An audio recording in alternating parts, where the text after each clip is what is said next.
My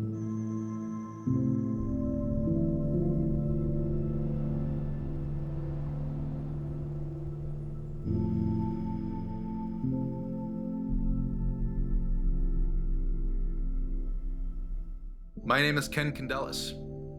I am the mad composer of Homerik. Homerik is a story about Dante's Inferno adapted to the modern viewpoint looking at World War II. I am also the creator of Godless, A Song of the Night Part 2, and Morgana's story and how she influences Dante by making a deal with the devil himself. Scene 6, take 1. Action.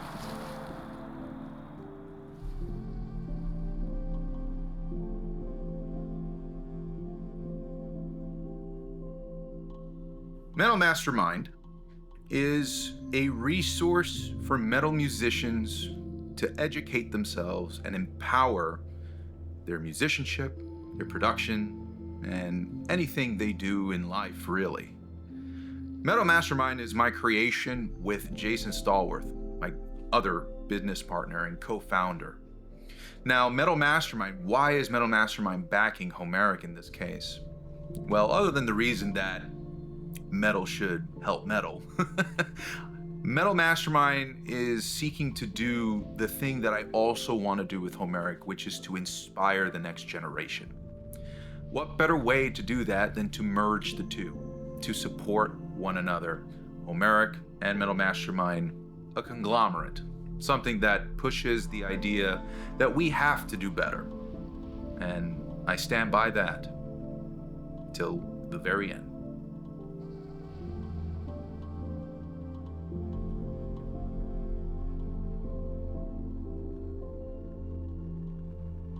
Homerik actually stems from the old Greek poet Homer.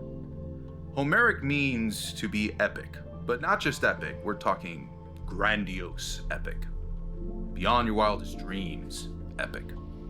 A tale that has you take on an adventure. Think of the Odyssey or the Iliad. These are stories told by the famous poet, who actually was a rhapsode. And a rhapsode, what is that? Well, a rhapsode is a poet who sings their poetry. And so I believe Homer, being the blind poet of ancient lore, actually was someone who used music as a way to remember his stories. And so Homerik, why did I choose the name Homerik for this story, is really because I wanted to tell a story that was also tied to music in an epic form, something that would travel you through an adventure as well.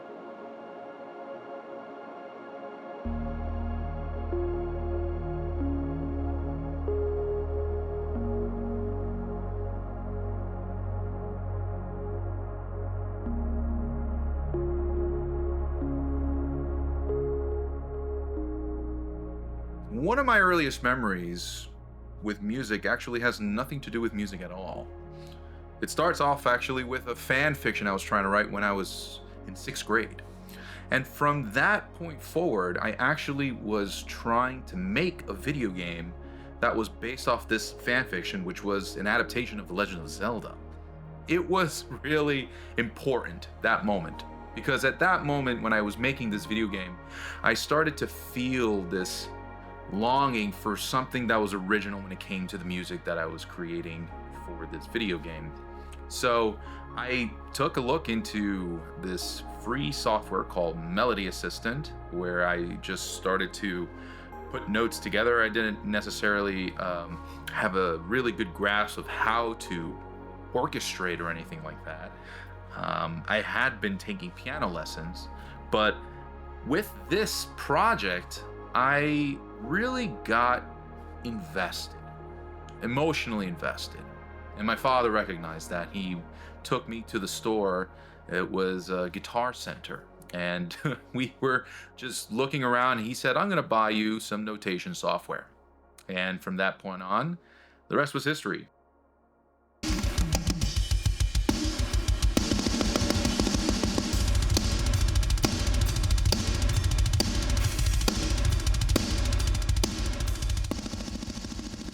My production process is a little bit of a mixed bag. When I first start to write, I actually like to write with strings. And as a drummer, I use the keyboard to rhythmically also accentuate rhythms that I'm trying to do. So the keys on string samples tend to be my starting point. It might also be brass too. Lord knows I love brass. But between strings, brass, I then branch out into percussion, or I'll get into choirs. I'll get into actually the orchestration of things before I even start doing anything metal related. Part of the first album that was really important for me was that I actually wrote the songs in the authentic way of the genre I was trying to emulate. For example, flamenco, right? I would learn a lot of the form and the instrumentation involved in flamenco, and I wrote the song Bread and Circuses as that. I wrote it as a flamenco tune first. Then I added the metal. The metal was an accentuation of the orchestration. So a lot of my writing and production process after that, it's become something that stems from the orchestra at its heart. And that's a really important part of how Homerik's sound came to be. Mixing and all that stuff that comes afterwards, that was a trial and tribulation in and of itself that I had to strategically really figure out. I did a lot of going around in circles. And actually, at a certain point, I even met somebody who was very influential to me, Michael James Romeo. Shout out to you, brother. Michael really helped me restructure my orchestration. His experience working on Symphony X was a big help. And he got me to actually think about how to mix this record. I'll tell you this. When I first showed Mike my recording, which I went to Spin Recording Studios to do, on an SSL, it sounded big. It was big format, large studio console, big sound. But I had something blocking my vision, which was that I was too focused on my performance wanting to be organic, which is fair. I think a lot of metalheads like organic playing, to know that you're actually playing the instrument. Here's the difference. Mike says, well, it sounds organic. And he didn't say that in a positive way. He said, it sounds organic. It doesn't sound epic. And that was for me, I was like, okay, you know what? I need to let go of what was this mental blockage. I need to say, okay,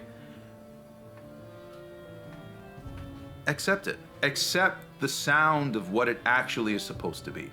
What is the highest form? What serves the song? And I needed to go ahead and look into my production process. I needed to explore the use of samples mixed in with the real thing. It's not to say that everything is fake. It's not. But it is a sound.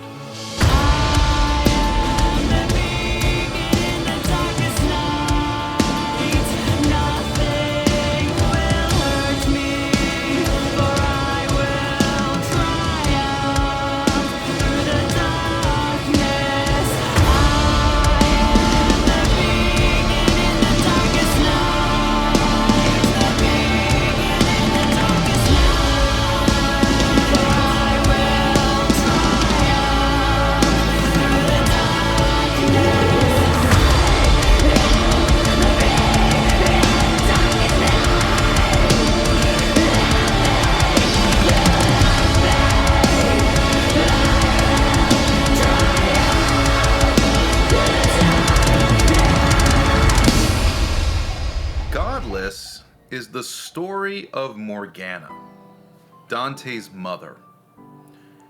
The entire story of Godless is really important because that is the key to how Dante is tied to the devil. In this epic, Morgana acts like a compass for Dante in the underworld, though Dante doesn't necessarily know who speaks to him. However, Morgana's role and how this goes about is her desire for freedom from a childhood filled with trauma. A Song of the Night Part 1 is incredibly important as the prologue to Godless. And Godless is essentially the first step in unlocking this epic quest for Dante. Your light shines so bright into the night.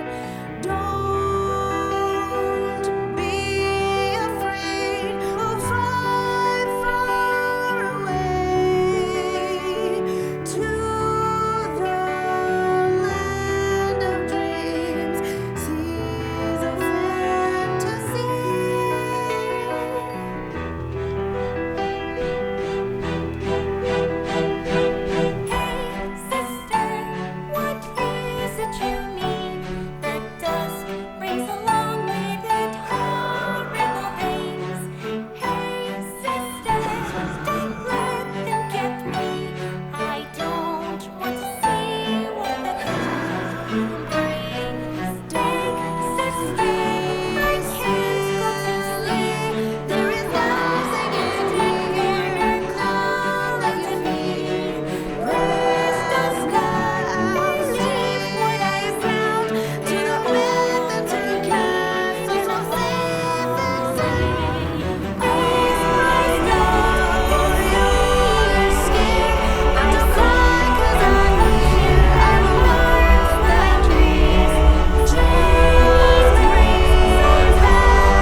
State Park?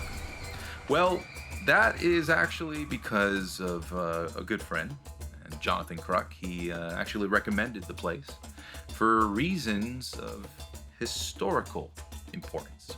And that particular place I actually didn't know until after we had filmed, but it actually has very, very spooky history. There were 3 deaths of account by around the Revolutionary War era that have actually lasted in terms of folklore till this very day. They got the term Raven's Rock from a Native American who actually was running away from invaders, and she fell off the rock. She fell off the cliff, and at that point when she died, a bunch of ravens scooped up around her and flew away, and it kind of gave an eerie moment for those invaders. So they called it Raven's Rock, and that was only the first out of 3 deaths to occur at the location. So the other 2 deaths were interesting as well. They were both about long-lost loves. One was waiting for their lover and froze to death one blizzard, and the other one was trying to pick up firewood. So they go through great lengths, I can't tell you. All 3 were actually women, by the way.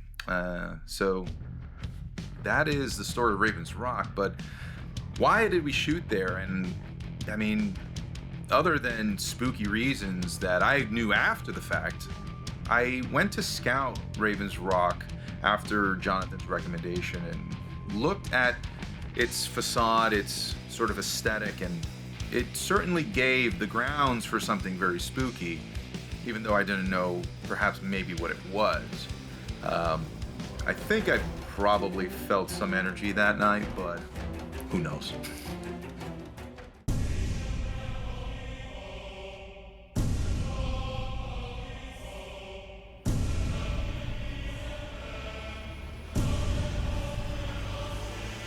Dolby is an amazing company for many things, but very specifically unlocking the true potential for artists.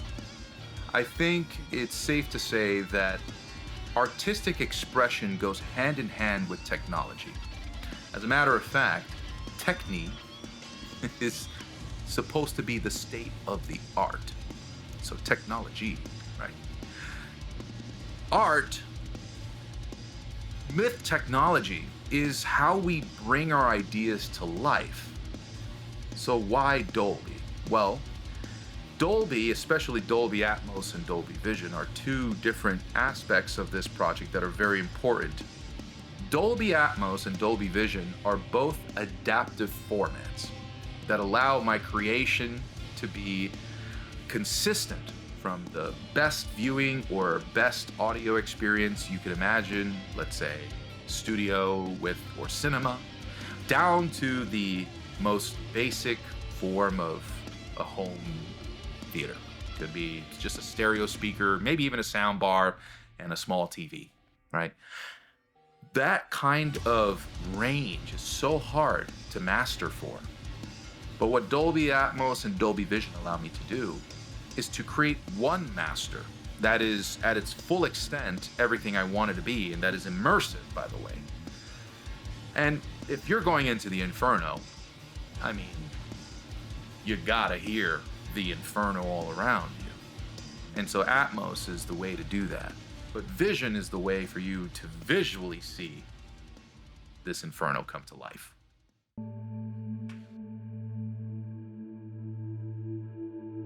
It took a lot for me not to give up on Homerik, especially when my band broke up. What I did was rely on the people who helped me.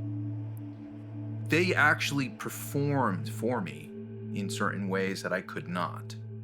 This is a big shout out, by the way, to Jason Stallworth. Jason, without question, actually said, let me play guitars. I'll play guitars for you, no problem. This is something that he genuinely wanted to do as a friend. It was because of people like Jason and Elizabeth, my love, that I was able to even persevere through some of this dark times. If it wasn't for them and for how quickly they responded to the breakdown of my own band, I probably wouldn't have finished this project. And if it wasn't also for the guidance, the sage wisdom of Michael Romeo, I probably wouldn't have taken this in the direction that it needed to be in. So Homerik, although it is mine as the creator, it's not mine as the thing that brought it to fruition. It was a group of people that cared about me and that cared about my message. So we can't disavow that everything's on us, because it doesn't have to be. You have people that you can probably rely on. And if you don't, you will find them. You just have to stick to what it is that you believe in.